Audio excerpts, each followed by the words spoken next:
Investors anxiously awaiting for new economic and energy policies, as well as an overhaul of government agencies and spending as the latest inflation data does start to come out this week. Well, joining us to discuss is former Trump White House economic advisor and co-author of the newly released book, The Trump Economic Miracle and the Plan to Unleash Prosperity, Steve Moore. Great to see you, sir. Good morning to you. Good morning, Jan. Well, I am in Palm Beach today, headed over to Maral Lago, so it's going to be an exciting day. But this has been an amazing run. Hold on, but before wait, you can't just say that. Last time we were on last week, the stock market has just exploded. Investors are really fired up. I just noticed it just walking down the street and talking to people. There's kind of new bounce in the step of the economy right now, and we're going to hit the ground running on January 21st, I assure you. Okay, I like how you dropped the bomb and then walked away from it for a little while there. So you're going to Mar-a-Lago for what purpose? Do you think you're going to be part of this new administration? Well, who knows? You know, Trump has made some amazing appointments already. I'm really excited about these people. You know, one of the things I'm most excited about, Jan, I think American people are saying it's about time. You probably heard about this Elon Musk commission on government reform and finding the waste, hundreds of billions of dollars. And by the way, I think it was announced yesterday that Vivek Ramaswamy would chair that with him. You know, I would love to help Donald Trump on that and Elon Musk on that to discover, you know, we're not talking about, you know, cutting vital services. We're talking about finding the duplication, finding the waste, and there's huge, you know, tens of billions of dollars of fraudulent payments that nobody does anything about. And, you know, I love when Vivek Ramaswamy said, well, you know, when I took over Twitter, I cut the cost by 80%. He said, I can probably go through the government and find a lot of waste and efficiency as well. Speaking of getting rid of government waste and making it more efficient, this is really the cornerstone of your book, The Trump Economic Miracle, which did hit #1 on Amazon when it came out. I know your book highlights the success of limited government, low tax, and the deregulatory policies of JFK, Reagan, and Trump.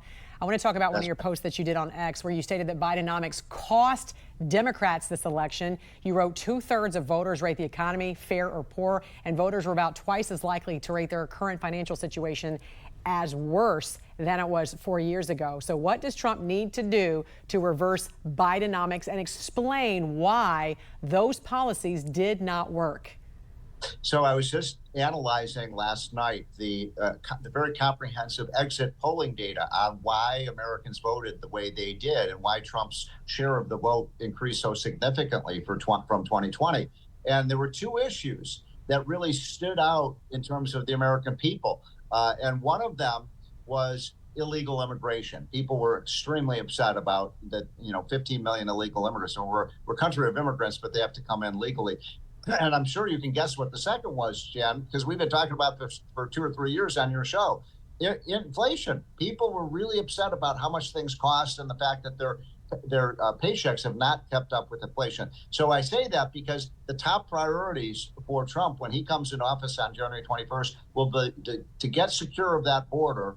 And then second of all, make sure that we bring prices back down to, well, we're going to level off those prices so we don't keep seeing, you know, gosh, people can't even afford to go to McDonald's anymore. Things are so expensive. Under the Biden-Harris administration, the government was the fastest growing sector of our economy, and taxpayers are the ones who had to pay the price for that. But you've got some ideas on what Trump needs to do to fix this, including freezing all federal hiring. What else? Yeah, you got to do that. I mean, because as we've talked about on this show week after week, you're exactly right, Jan, that the #1 employer has been government and healthcare, and we need to be making things again. We need more manufacturing jobs, construction jobs, business services jobs, and that will be the reorientation of the economy to make it really about building things in America. And one of the things Trump is saying is, look, we're going to increase taxes through tariffs on imported goods, but we're going to reduce the tax on things that are made in Michigan or Ohio or Pennsylvania or Utah or Idaho. And I think that's a good idea. We do need to put American workers first. And I mean, look, we'll make mistakes. Trump will make mistakes, but it'll all be oriented towards putting American workers first. What was the nature of your call to go to Mar-a-Lago today? Do you know where you're going there? Well, I just wanted to tell him that anything, first of all, anything the president would ever ask me to do, of course, it's your patriotic duty to do that. I'm not yearning to go in government. I love coming on your show and doing what I do. But I would just say what I just told you. Remember, the reason you won is because of inflation and immigration and incomes. People want to boost up. They want to feel financially secure again, sir. And that's what you need to do. By the way, you know this, Jen, you've looked at the book. The average family gained $6,000 in income when Trump was president. They lost $2,000 of income when Biden was president. We've got to reverse that. And I feel very confident we're going to have that happen. And we're going to have a greater security, and we're going to get America out of these crazy things like the Paris Climate Accord and really orient everything towards making things here in the U.S. of A. And by the way, you're welcome anytime on the show, whether you're in the administration or not. So even if you are in, we'd still like for you to come on. I'm not giving up coming on with Jan in the morning. So great. No, but I've really appreciated the last year or two of you just being able to explain to the American people what's going on. But I don't know if you sense it, Jan, but I do. I think people really have a sense of optimism that this guy can turn things around. And when I asked him about that, he said, I did it twice. I did it after COVID. I did it when I came in the presidency. And you look at the people he's putting in place right now, just really top of the notch people who understand industry and the economy and how to hire people and put people to work. Yeah. Remember, Donald Trump is a successful businessman. He knows how to make things work. We all need hope right now. Former White House economic advisor Steve Moore. Always great to see you, sir. Enjoy your day. Thank you.